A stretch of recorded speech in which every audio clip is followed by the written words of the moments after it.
tous. Et le lit conjugal exempt de toute souillure. Car Dieu jugera les impudiques et les adultères. Alors, bien aimé, dans ce passage, nous voyons premièrement que le mariage, c'est quelque chose d'honorable. Le mariage n'est pas quelque chose de méprisable ou de banal. Que le mariage soit honoré de tous. Grand et petit, homme comme femme, autorité politique, autorité juridique, autorité ecclésiale. Quand Dieu dit que le mariage soit honoré de tous, Dieu est en train de nous montrer premièrement le caractère sacré du mariage. Le mariage vient de Dieu. Le mariage a été établi par Dieu. Le mariage n'est pas l'affaire de l'homme. L'homme vit le mariage. L'homme pratique le mariage. Mais à la base, le mariage est venu de Dieu.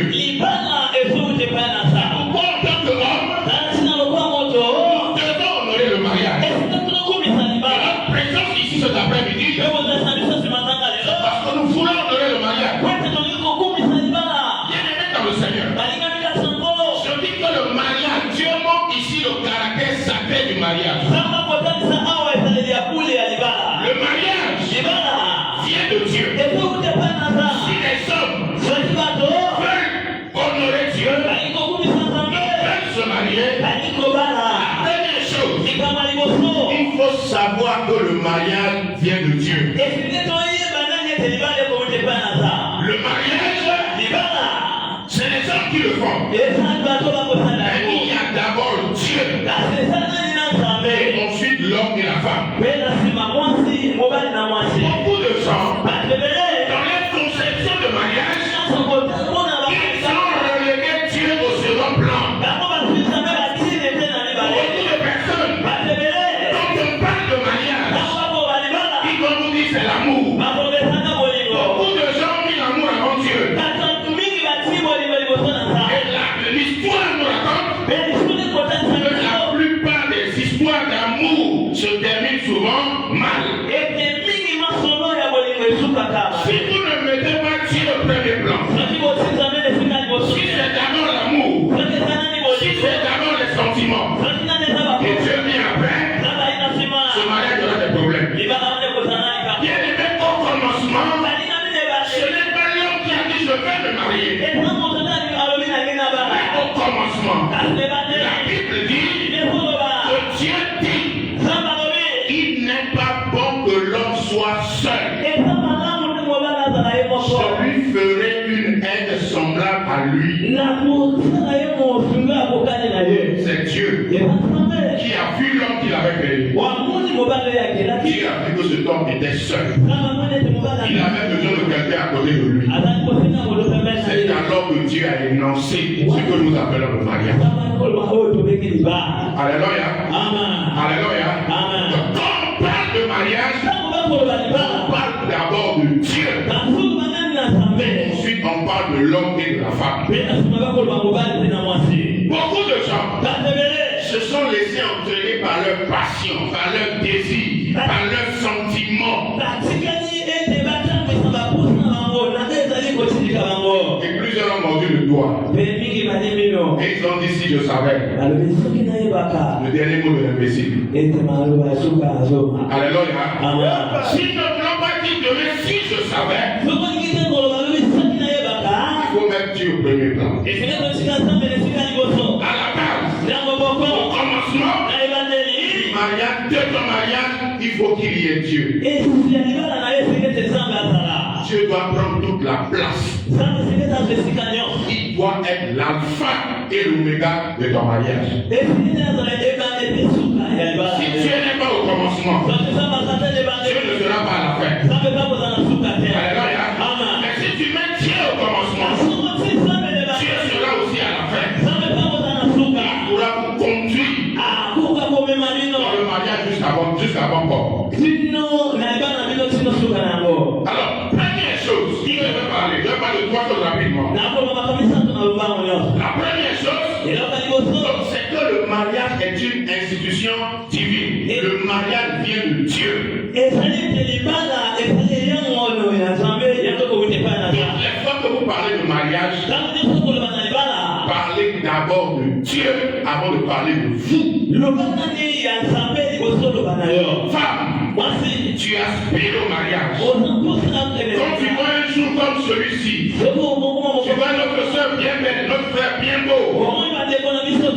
Je dis, ah, si c'était moi, mon cas aussi va venir. Je veux me marier. La première chose à faire, il faut d'abord te dire qu'est-ce que Dieu dit ou qu'est-ce que Dieu pense. Si tu ne te dis pas ce que Dieu dit ou pense et tu dis ce que toi tu veux, tu vas passer à côté du mariage.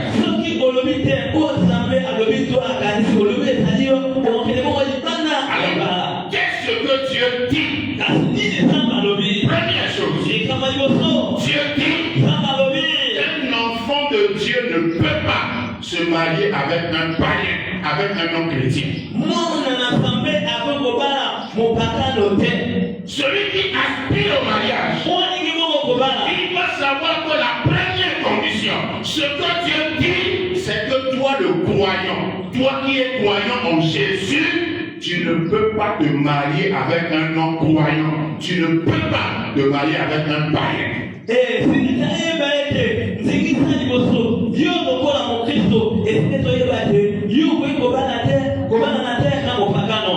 Corinthiens chapitre 6. Je lis du verset 14 au verset 16.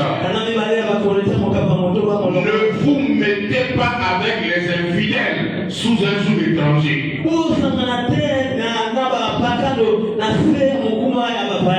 Car quel rapport y a-t-il entre la justice et l'iniquité? Qu'y a-t-il de commun entre les ténèbres et la lumière? Quel accord y a-t-il entre Christ et Bélial? Ou quelle part a le fidèle avec l'infidèle?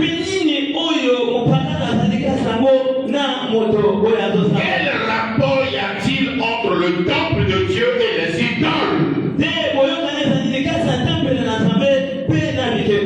Car nous sommes le temple du Dieu vivant. Comme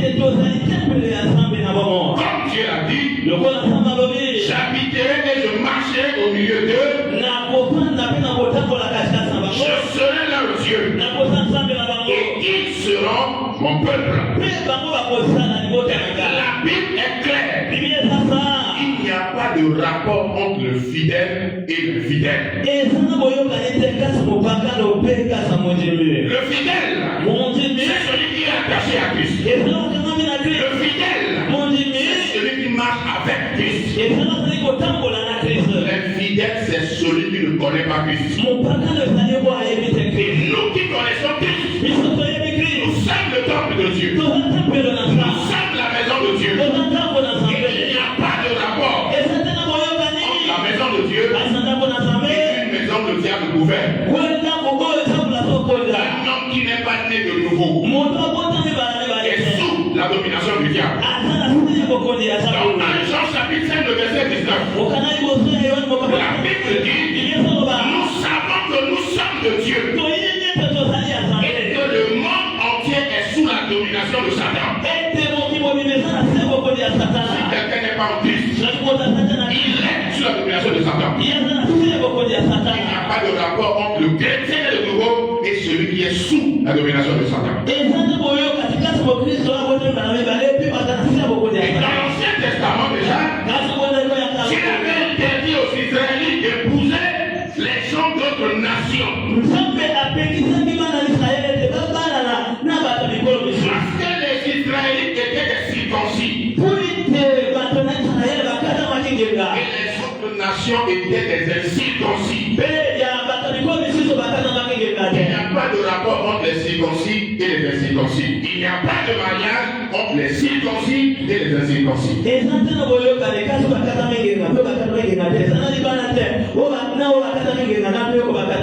même preuve, Salomon, à qui tu as donné la sagesse, à qui tu as donné la gloire, à qui tu as donné la richesse.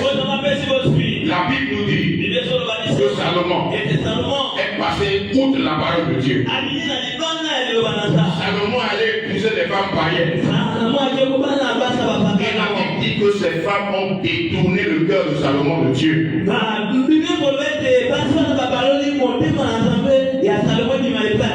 Dieu refuse que le chrétien se marie à un non-chrétien, la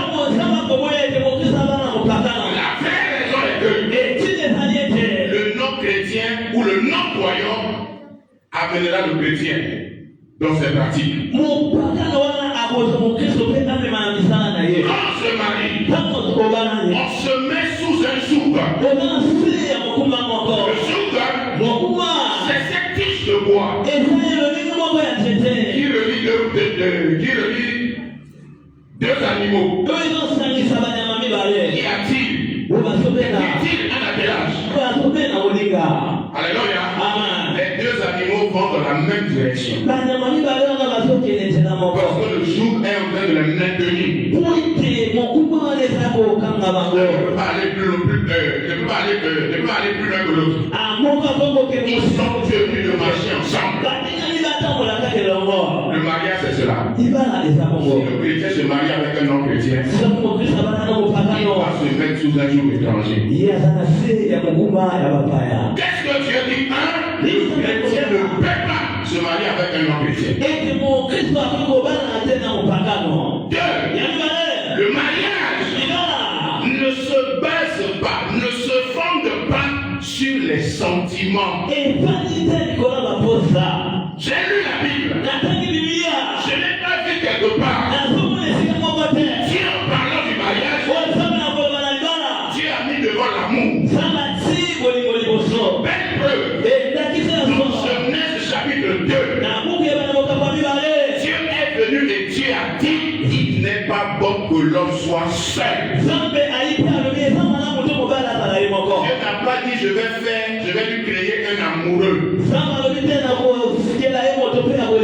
dit je vais lui faire une aide semblable à lui. Dans Genèse 2, il n'est nulle part mentionné amour, mais c'est là la base même du mariage. Le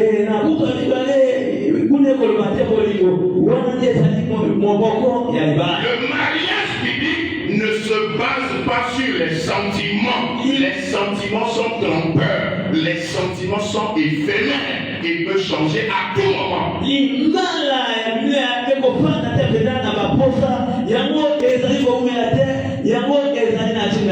Nous sommes à une époque où le maître mot c'est l'amour. On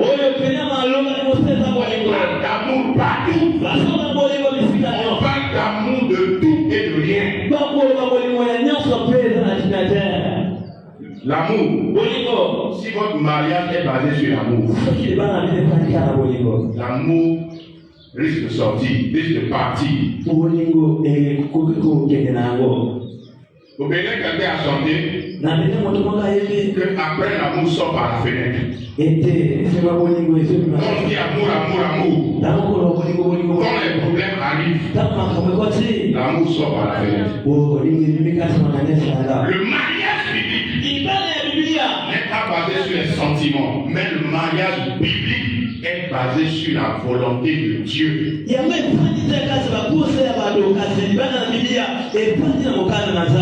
frère, ma soeur, c'est Dieu qui t'a créé. Dieu seul sait ce qui est bon pour toi. Même toi-même, tu ne sais pas ce qui est bon pour toi. Ce que tu as vu, et tu as dit c'est bon. Dieu connaît sa fin. Quand tu as vu une femme aujourd'hui, cette femme est belle et t'a attiré. Tu as dit c'est elle. Quand tu la connais aujourd'hui, Dieu la connaît dans 2 ans, dans 5 ans, dans 10 ans. On appelle Dieu l'ancien des jours. Il connaît la fin avant le commencement. Il sait ce qui est bon pour toi. Il sait ce qui te convient. Il sait la femme qui peut te supporter et vivre avec toi jusqu'à la fin de vos jours.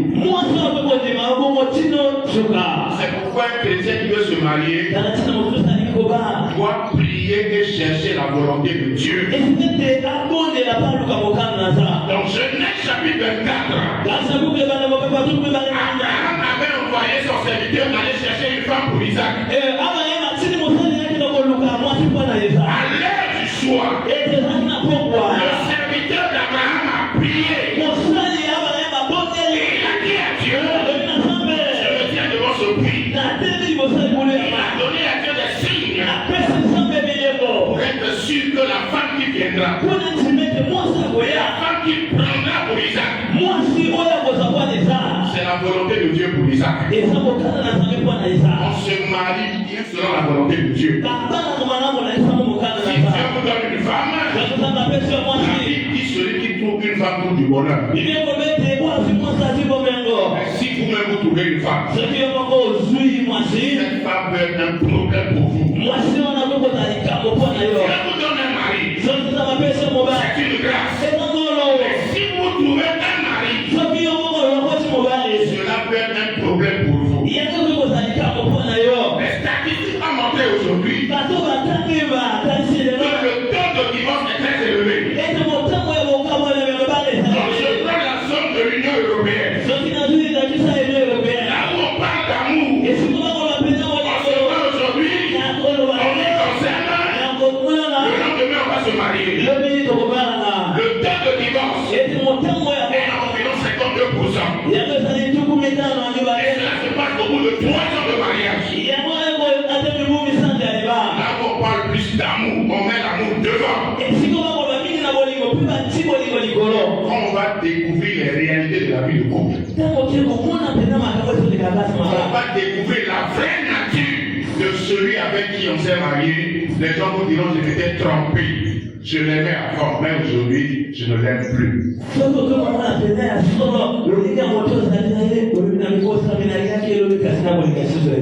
qui va se marier doit chercher la volonté de Dieu. Si Dieu te donne une femme, quand il y aura des problèmes, Dieu cherchera la solution avec vous. Parce que Dieu se sent concerné. Mais si tu vas chercher ta femme ou ton mari, quand il y aura des problèmes, parfois tu vas vous regarder. Vous avez fait votre choix, votre affaire en dehors de moi. J'ai un problème entre vous. Bien, nous devons chercher la volonté de Dieu. Parce que Dieu sait ce qui nous convient. Dieu sait ce qui est bon pour nous. Alléluia. Alléluia. La Bible nous enseigne qu'il faut marcher par la foi et non par la vue. La vue, ce sont les sentiments. Elle est belle. C'est mon champ de femme ou mon champ d'homme. Une femme a dit j'aime des hommes propres qui s'habillent bien élégants. On s'habille propre, on est élégant qu'on peut sortir. Derrière la propreté et l'élégance peut se cacher un vilain caractère, un mauvais caractère. La réalité du mariage, c'est qu'on découvre la vraie nature, le caractère de la personne avec qui on vit. Et c'est ça le mariage. Les costumes, l'élégance et tout ce que nous voyons, ça c'est la parure extérieure. Qu'est-ce qui est dedans? Qui est véritablement la personne? Il y a que Dieu qui puisse savoir l'homme ou la femme qui nous convient. Le mariage chrétien, c'est une affaire de la volonté de Dieu et non une affaire de sentiments. Troisième chose, Dieu a établi le mariage comme un œuvre de paix et de joie.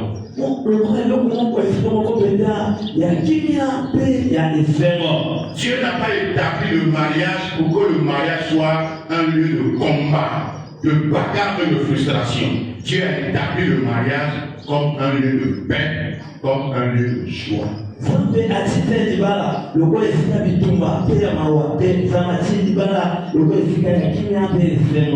premier des miracles de Jésus.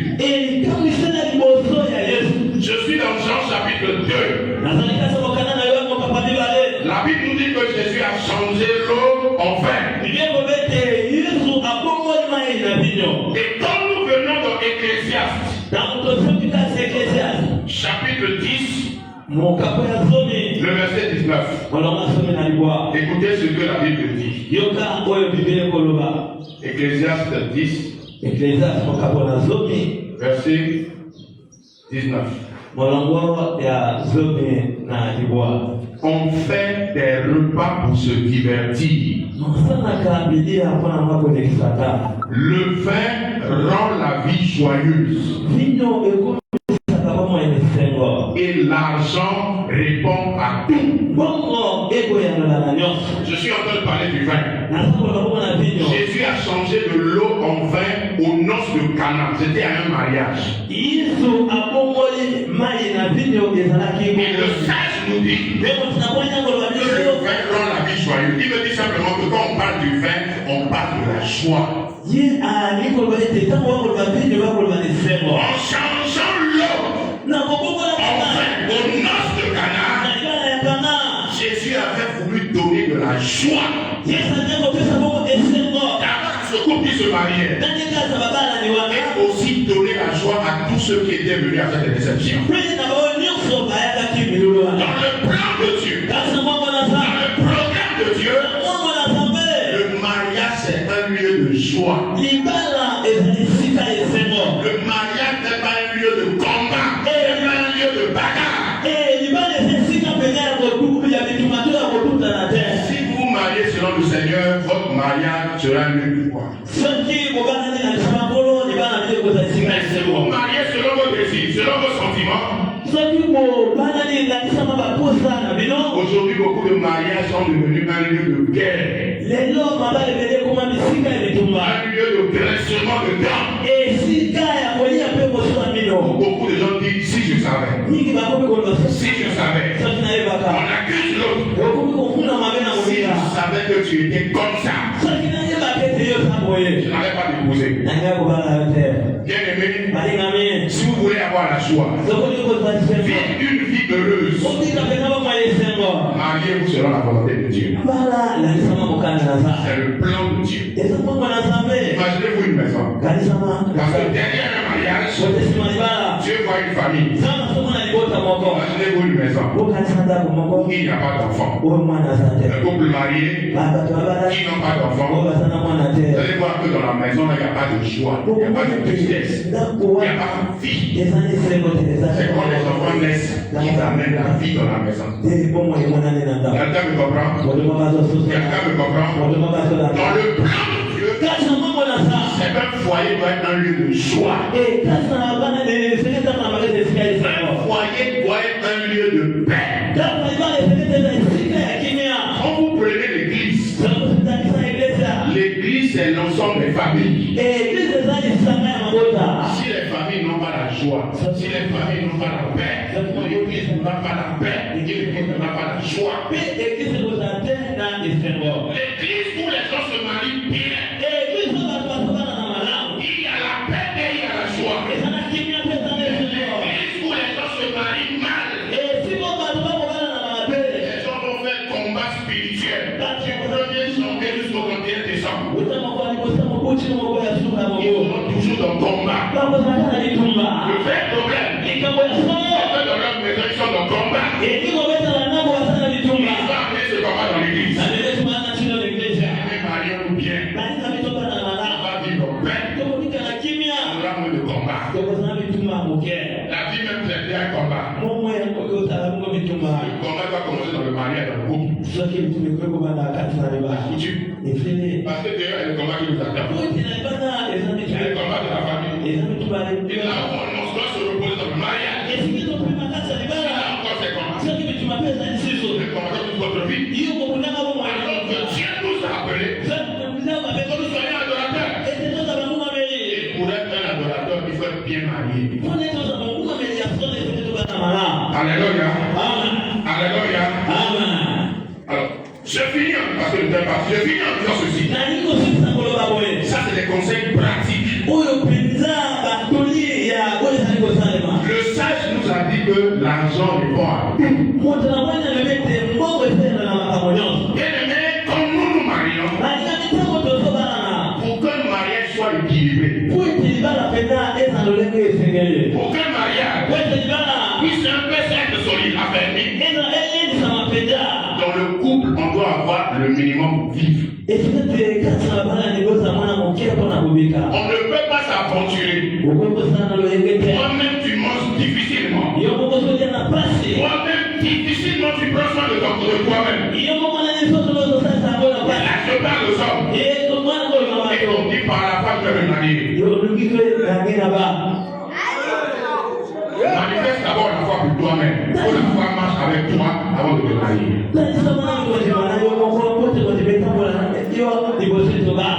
Toi seul, tu n'arrives pas à te nourrir. Tu veux prendre la fille de nourrir comme ça sur toi. Quelle femme peut être en paix et en sécurité en sachant que son mari n'est même pas capable de la nourrir pendant un mois. Son mari n'est pas capable de la soigner si elle tombe malade. Si une femme vient dans un tel foyer, cette femme se sentira en insécurité. Nous vivons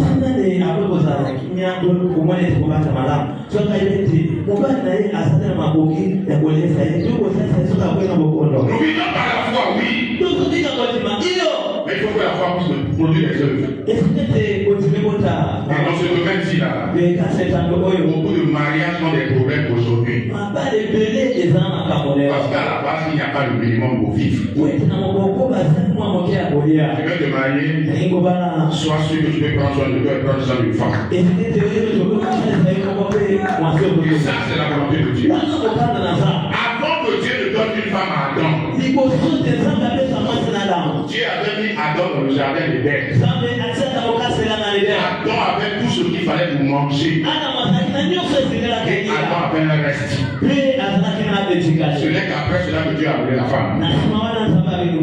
Elle ne s'est jamais plaint, on n'a pas à manger, on n'a pas ceci. Dieu avait pourvu à tout cela avant le mariage.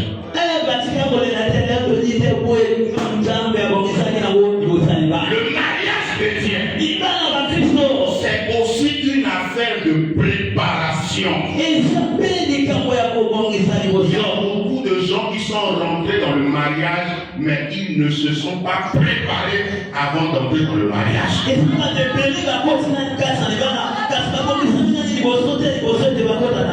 Femme, toi qui pries, toi qui jeûnes, toi qui dénonces les serviteurs de Dieu, va même prier pour moi. Je veux me marier, je veux me marier. Est-ce que tu es préparé pour le mariage? Tu es femme. Tu ne prends pas soin de ton corps. Tu ne peux pas prendre soin d'une maison. Tu ne sais pas préparer. Tu ne sais pas arranger un lit. Et c'est toi qui es en train de prier mariage. Dieu va te dire, va te préparer d'abord. Va prendre soin d'une maison.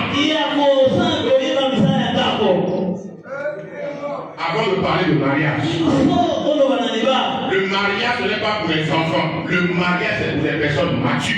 Et la maturité c'est le niveau de préparation. Il y a des gens qui sont tellement égoïstes. Leur vie est centrée autour d'eux et de lui seul. Quand tu es égoïste, tu es avare. Tu veux comme une femme ou un homme. Tu es une seule chair. C'est un problème. Tu es femme. Tu es impatient. Tu es insolent.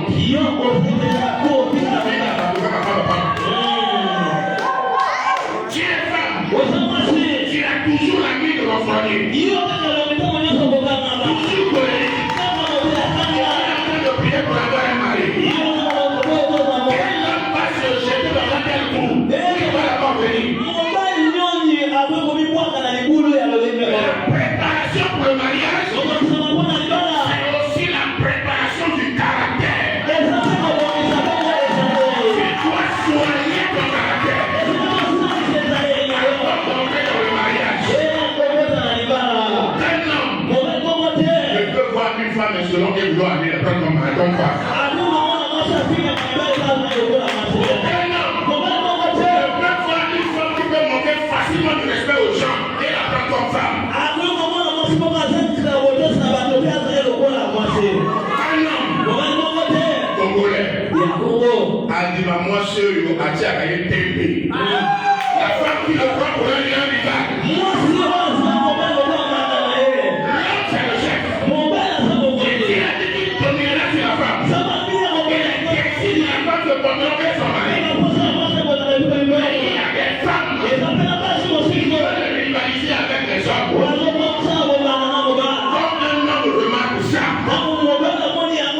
Il risque de te laisser en chemin. Parce que l'homme aime une femme qui le respecte. La femme doit se soumettre, la femme doit respecter son homme. L'homme vit dans un environnement où il y a la paix. Et il y a des femmes qui n'aiment pas la paix. C'est déjà la porte. Dès que tu arrives à la maison, déjà au sol de la porte, elle t'accueille avec les querelles, avec les problèmes, avec les remarques. C'est pourquoi beaucoup de femmes se plaignent. Mon mari ne reste pas à la maison. Il sort, il revient tard la nuit. Oui, c'est parce que c'est une femme à problème. Il va se reposer ailleurs. Il y a la chose pour dormir. Sois ton caractère.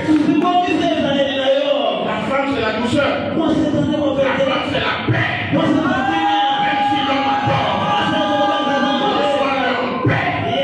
Mets-le à l'aise. C'est quand tu seras à l'aise que tu pourras faire des remarques avec respect. Alléluia. Alléluia.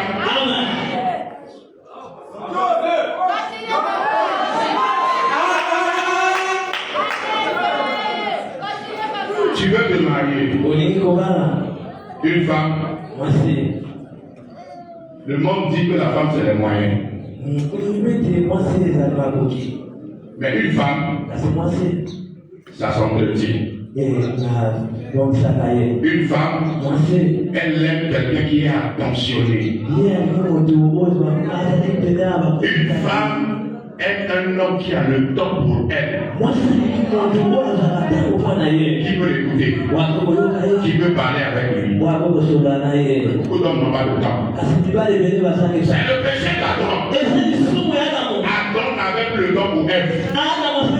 Et parce qu'il n'avait plus le temps, le serpent est venu faire ce que lui ne faisait pas. C'est pourquoi le péché est entré dans le monde. Tu veux te marier, mais tu n'as jamais le temps. Toujours occupé. Là-bas, programme de prière, c'est pas mauvais. Mais la femme là, elle a besoin de quelqu'un qui s'occupe d'elle. Et pour avoir du temps pour la femme.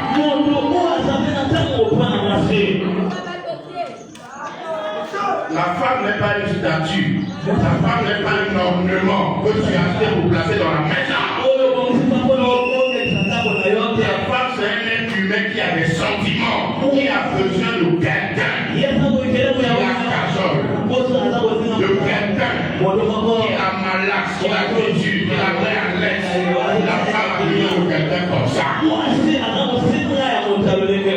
N'oublie pas que la femme est venue d'une famille. Elle a un père, elle a des frères. Le père peut lui donner un nom, peut lui donner une maison, peut lui donner de l'argent. Le frère peut faire de la même manière, la même chose. Et il y a quelque chose que le père ne peut pas faire. Le frère ne peut va faire. C'est comme de la donner. Il y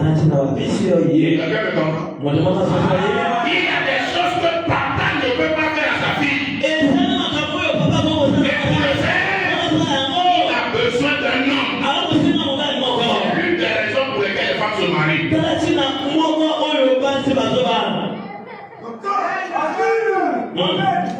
J'ai fini. On se marie aussi pour le sexe. Le jour du mariage, déjà on parle de nuit de noces. Tout le monde sait ce qui va se passer après. On a prié, on a gêné. Dieu nous a dissociés. On a demandé l'argent. Dieu a donné l'argent pour se marier. Mais quand on a fini la fête, il y a quelque chose qui nous attend.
Ce que le sexe produit comme plaisir, vous ne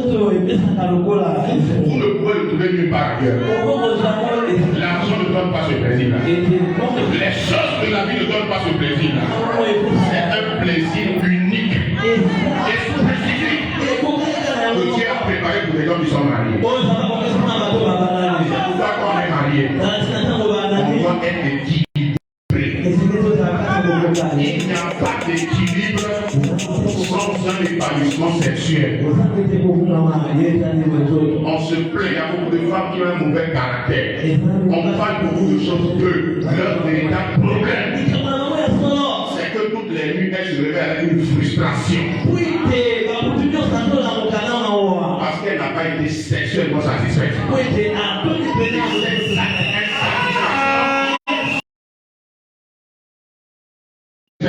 À la moindre étincelle, il y aura bruit, il y aura feu.